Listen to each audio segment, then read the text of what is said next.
Muy buenos días, muchas gracias por la invitación. Entonces vamos a tocar este tema de la endoscopía de tamizaje en el cáncer gástrico. Y decir que cuando uno hace una endoscopía, por el objetivo que sea, debería cumplir alguna de estos objetivos del examen. Y si es endoscopía de tamizaje, obviamente lo principal va a ser detectar el cáncer gástrico. Ahora, lo importante es que sea un cáncer gástrico incipiente, porque es el que tiene un buen pronóstico. Detectar un cáncer gástrico avanzado, en realidad el pronóstico, dependiendo del avance de la lesión, a 5 años es muy malo. Así que lo importante de esta endoscopía de tamizaje es que sea enfocada a detectar el cáncer del mínimo tamaño posible. Ahora, una vez hecho eso y descartado el cáncer gástrico, es importante no dejar la endoscopía hasta ahí, sino que definir el riesgo que tiene el paciente a futuro. Y sabemos que existen lesiones premalignas en el estómago, tal como en el colon los pólipos, como en el esófago de Barrett. En el estómago existe la metaplasia intestinal y la atrofia que pueden definir riesgo futuro. Así que la sugerencia también es no dejarlo solo en la búsqueda del cáncer, sino que buscar estas lesiones premalignas. Y si es que además era una endoscopía no de tamizaje, sino que estábamos haciendo un tamizaje oportunista, esto quiere decir, lo enviaron al paciente por alguna razón específica, buscar los síntomas, tratar de explicar los síntomas que llevaron a la endoscopía, pero aprovechar esa endoscopía también para hacer este tamizaje y esta búsqueda de cáncer gástrico, considerando que estamos en un país con alta frecuencia. Ahora, nuestra herramienta tiene limitaciones. La endoscopía tiene varias limitaciones en el diagnóstico de cáncer gástrico incipiente. Cuando las lesiones son como las que están ahí en la fotografía, es bastante evidente, lesiones grandes, proliferativas, lesiones ulceradas o convergencia de pliegues muy evidente, la endoscopía en general no falla en detectarlo. Pero no siempre es así. Otras veces vemos lesiones un poco más sutiles, aunque bastante evidentes, como la lesión de arriba, levemente, o sea, levantada y levemente deprimida, unos pliegues amputados en la segunda fotografía o una depresión menos evidente que las anteriores en la tercera fotografía.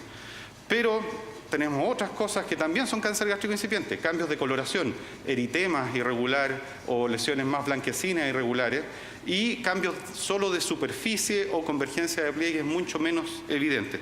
Todos estos son cánceres gástricos incipientes y esos son los que tenemos que ser capaces de detectar en la endoscopía de tamizaje. Entonces, como decía, la endoscopía no es una herramienta infalible. Cuando se hacen estudios con endoscopía seriada, se ve que pacientes en un 3 a 25% no se detecta el cáncer gástrico que estaba presente en una primera endoscopía y se detectó en endoscopías posteriores.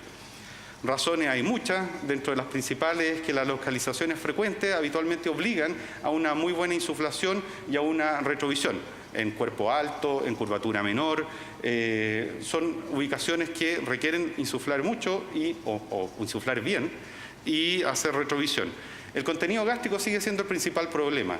Nuestro estómago no están preparados, el ayuno aparentemente no es suficiente, así que tenemos estómagos con mucha espuma, con mucho contenido que ocultan estas lesiones más pequeñas.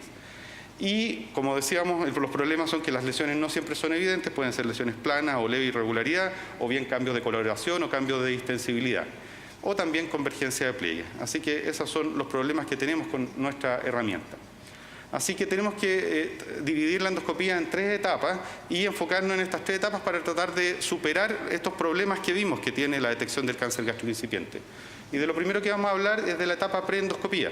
Es muy importante revisar la indicación, la preparación del paciente, la sedación que se indicó, el tiempo que dedicamos a la endoscopía y evaluar el uso de antiespasmódicos.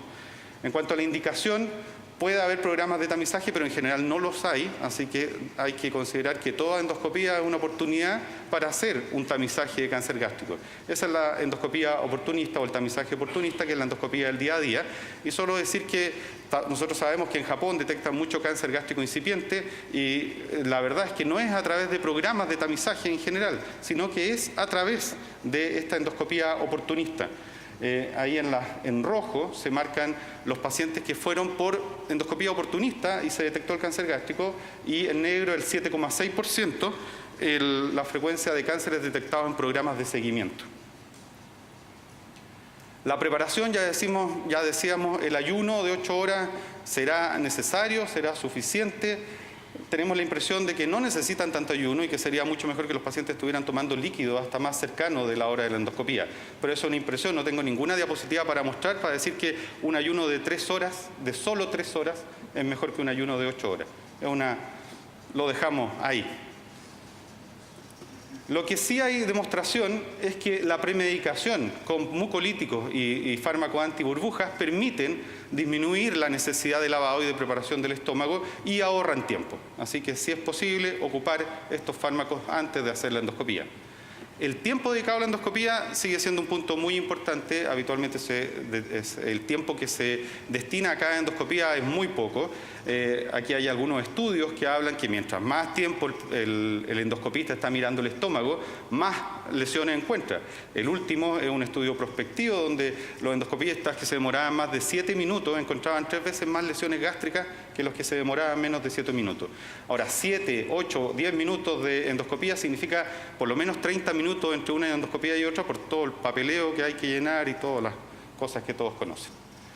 En cuanto a la sedación, debe ser ajustada a los pacientes y al tiempo que vamos a ocupar en la endoscopía, y la sugerencia es ocupar sedación para hacer una buena endoscopía con un paciente que esté tranquilo. Si no es japonés, necesitamos ponerle midazolam o incluso propofol si es que ocupa mucho de otro tipo de medicamentos, mucha benzodiazepina.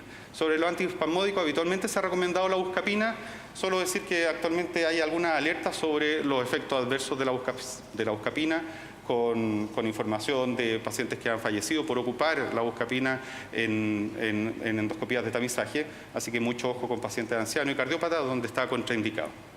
En cuanto a las etapas de la endoscopía misma, la limpieza es fundamental y de eso tampoco les puedo mostrar una diapositiva por ahora que diga que los estómagos más limpios, que nos dedicamos a limpiar más, se encuentran más, pero es evidente que estamos limpiando poco el estómago y cuando le pedimos a expertos que evalúen nuestras endoscopías, lo único que nos dicen es que lavamos poco. La evaluación sistemática es una forma de revisar el estómago o de confirmar que estamos revisando. Tener una técnica de revisión del estómago es una buena medida para hacer una efectiva endoscopía de tamizaje. Aquí hay una sugerencia que a través de tomar fotografías, 22 fotografías del estómago, aseguran, entre comillas, que uno está mirando todo el estómago, pero tiene que ser sistematizado. Reconocer qué es lo normal y qué es lo anormal. En esa fotografía hay 2 signos de normalidad, no se ve mucho, pero uno son las vénulas conectoras miradas sin magnificación. La presencia de una distribución regular de estas vénulas conectoras habla de probablemente Helicobacter pylori negativo y ausencia de atrofia y metaplasia intestinal, por lo tanto muy bajo riesgo de cáncer gástrico.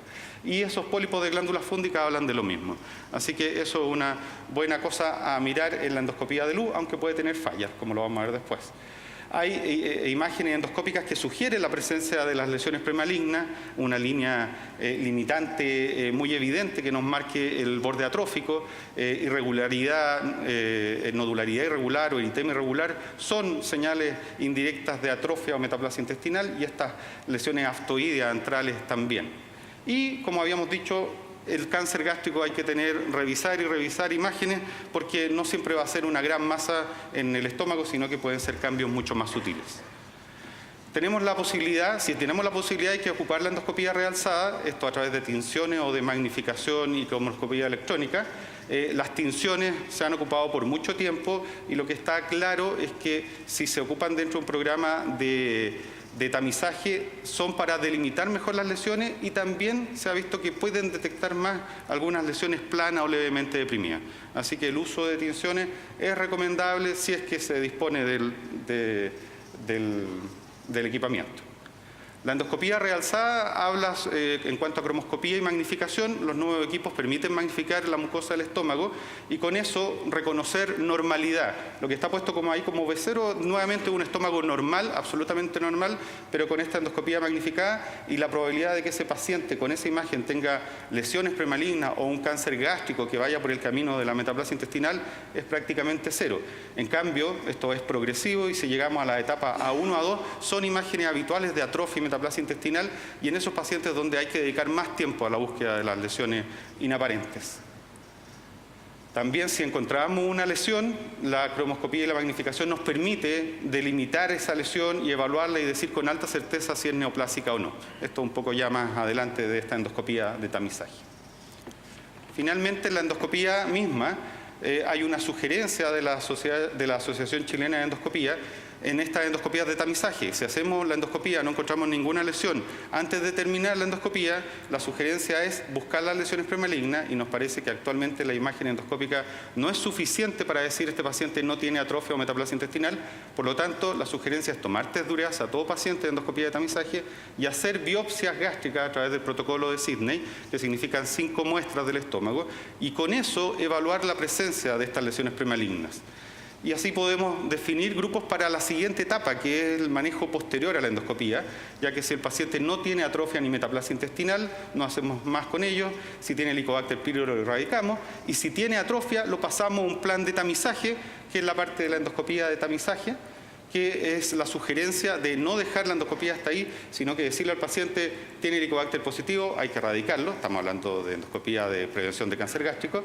Y si las biopsias muestran que tienen atrofia o metaplasia intestinal, categorizarlo en alguna de las etapas que está puesta ahí, que eso lo debería dar el patólogo con su clasificación de Olga, y decirle al paciente, vuelva en 1 año, vuelva en 3 años, vuelva en 5 años, no vuelva nunca más si es que está todo normal y es una endoscopía absolutamente normal y era hecha por tamizaje de cáncer gástrico. Así que la endoscopía de tamizaje tiene estas 3 etapas, tiene que estar enfocada en tratar de sobrepasar los problemas que tiene la herramienta en sí, que es la endoscopía, para poder detectar mejor lesiones y definir riesgos futuros. Muchas gracias.